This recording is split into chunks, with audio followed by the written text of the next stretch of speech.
Welcome to Disventure Camp All Stars Power Rankings Episode 5.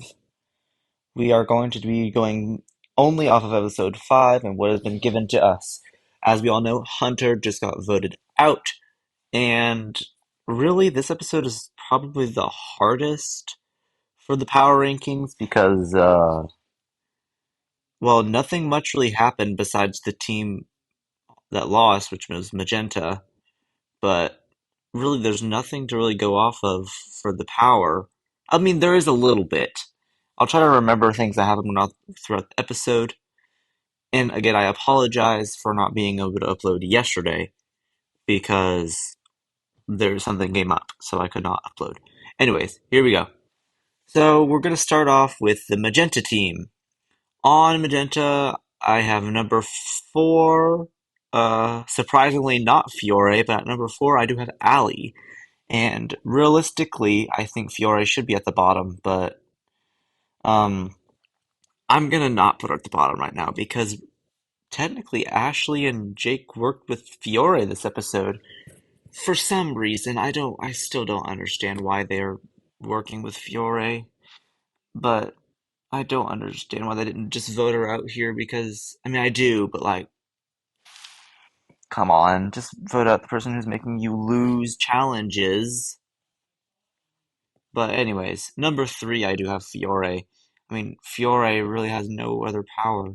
The alley is basically just gone next time Magenta loses, probably.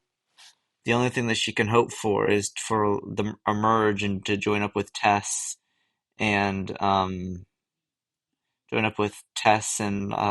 and Gabby, maybe. I think Allie and Gabby could be friends. I think. But anyways, moving on to number 2 on Magenta. I have Jake, and number 1 I do have Ashley. But pretty much number 1 and 2 are the exact same in the power because Jake and Ashley really do have the most power on the team by a long shot. I mean, this episode Fiore kind of had power, but realistically, I do have to put her as the number 3 because even though Fiore was technically the swing vote, they were still targeting her, so I have to put her near the bottom. Moving on to Yellow Team, which is a harder one to think about for this episode exactly, because really nothing happened strategically with most of these people. But at number 5, I do have Connor. Uh, Connor, I mean, would go probably next time they lose, but he did reveal the information to Magenta and Cyan about the Villains Alliance. So I mean, that's not going to save him. That's just going to put a bigger target on his back. But they don't know that he did it, so that's good on Connor. But number 4, I do have Yule. I mean, I'm pretty sure these are going to be the exact same rankings as before, but it's really hard to go off of because there wasn't really anything going on.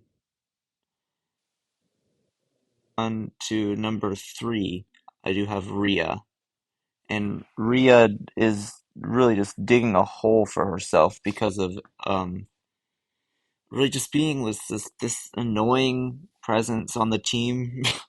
Rhea is just digging herself a grave that she cannot come out of. But at number 2, and this may come as a surprise, but at number 2 I do have Alec. I saw this too, but right, because Alec got completely skunked this episode. He got no content besides like, oh, he didn't really get any content that I can think of at the top of my head.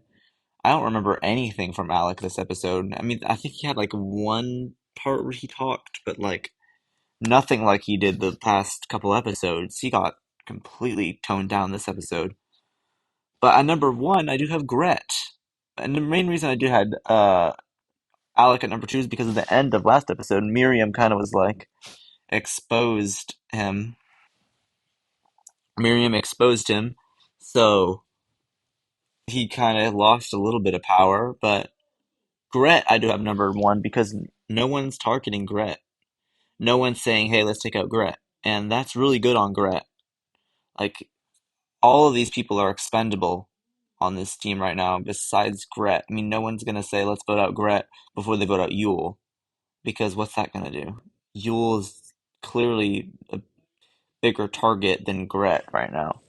And Gret is definitely has a redemption coming on. I can definitely feel. I mean, she's already doing better right now.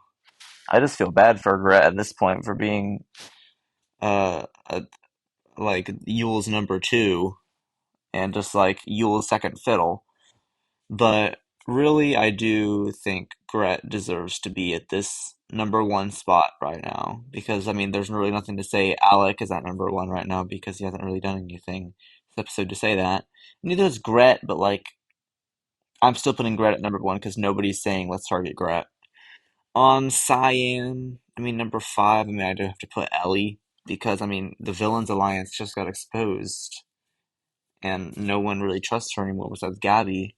And like Tess is even questioning Ellie. Like that's not the person that she knew from college.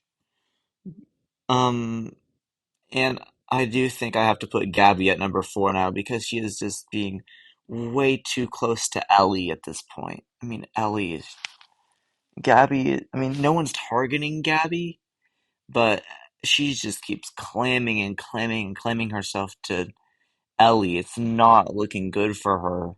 I'm really hoping she switches that. If she just flips on Ellie, she could very much be at number one. But I think Gabby needs to be at number four right now. At number three, I do have Aiden. And this may come as a surprise, even though Aiden has been targeted in the past by Ellie and Gabby and well, mainly the Girls Alliance from episode, what was it, three? But Aiden has gotten up in the power rankings, mainly because he hasn't really had a reason to be targeted anymore. I mean, Ellie is like the only feasible person to be targeted at this point. And at number two, I do have Tom. I mean, Tom is doing better in the power as well. Tom, he's probably be a target from Ellie, but that doesn't really do anything because Ellie's on the bottom. And Aiden's not going to vote for Tom, so that's two people that aren't voting for Tom. There's two people voting together, and the number one spot is the swing vote in all this, Tess. Tess is the obvious swing vote here. I mean, really, Tess is in the best position probably in the entire season right now. I mean, she gets the merge. There's Allie. She's already kind of working with Ellie, kind of working with Gabby, kind of working with Aiden, kind of working with Tom. And the only people that I can really see her not vibing with is the yellow team, besides maybe Connor. But really, um, she's in a really good position. I think that she could get along with the likes of Ashley and Jake as well, and hopefully settle the Tom and Jake thing, because I just want that to be settled one way or another, because this is just getting out of hand at this point. But this is kind of a harder one to do because of the little content we got from some people in this episode. I mean, I think the only person that got completely like taken out of the edit of this episode was Alec. I mean, I think he got a couple lines if I remember correctly, but he didn't get much, and that's not great. But this season is very much, I mean, all the Disventure Camp seasons are pretty much plot armor based for the villains. Except for the surprise boot of Yule in season two, which I was pretty surprised about. But anyways, this is my power rankings for right now. I have Ali at number four, Fiore at number three, Jake at number two, and Ashley at number one on Magenta. I have Connor at number five, Yule at number four, Rhea at number three, Alec at number two, and Gret as number one for Yellow. On Cyan, I have Ellie at number five, Gabby at number four, Aiden at number three, Tom at number two, and Tess at number one. So there we have it. We have the power rankings for Disventure Camp All Stars episode five. And also, I noticed that they gave the episode titles randomly to like all the episodes in like season one and starting season three now, which is interesting. But okay, let's move on to like winner of who potential winners are for this for every team. On Magenta, I mean, I think that Jake can maybe be a winner. I think Ashley is the very clear winner out of the Magenta team. On Yellow, I can see Connor and Gret and possibly Alec winning. I don't think that they're going to have Rhea, Fiore, Ellie, Aiden. I don't think they're going to have those four make it to the end again. I mean, that's like four people that are completely taken out of contention. So that leaves like 10 people who can win, really. I mean, there's Ali, I don't think is going to win. Jake, maybe. Ashley, probably. Connor, maybe. I don't think they're going to have Yule win. Alec, maybe. Gret, maybe. Gabby, I don't think so anymore, but I wish they would give her something so she can possibly win. Uh, Tom and Tess, who I think are very possible winners as well. But there we have it. Oh, and I was going to do this. Who I think is still like the most like robbed out of the first four boots. I still have to say Lake. I mean, I'm still in shock that Lake is gone this early. I don't think that she deserved it. And as for who I think is going next, I don't know. I couldn't tell you. I mean, maybe Ellie?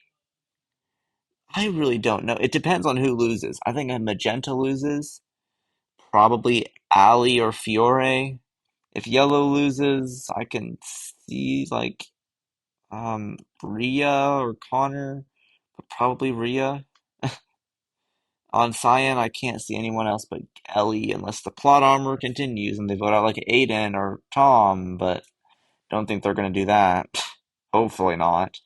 Because really, the plot armor is just getting way out of hand. I think that they need to just boot out a villain before the merge, like next, because really, this is just getting annoying at this point. Because we know, like, the villains are probably going to make it far again, but I hope they don't because that's not a great thing for, like, if they're trying to make it, like, realistically, that is not what's going to happen. That was not what would happen.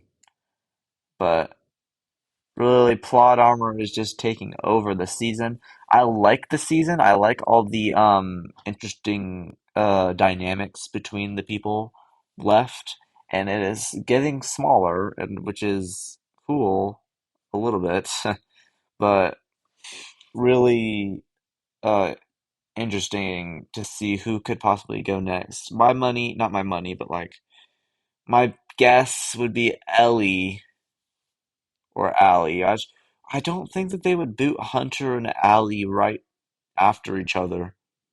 Just like how I was surprised that they were targeting Aiden in episode 3. I was like, they're not going to boot James and Aiden right after each other.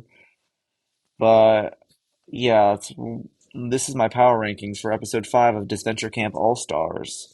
And I will see you in a couple weeks for Disventure Camp All Stars episode 6 power rankings. Thank you for watching, and I will see you next time.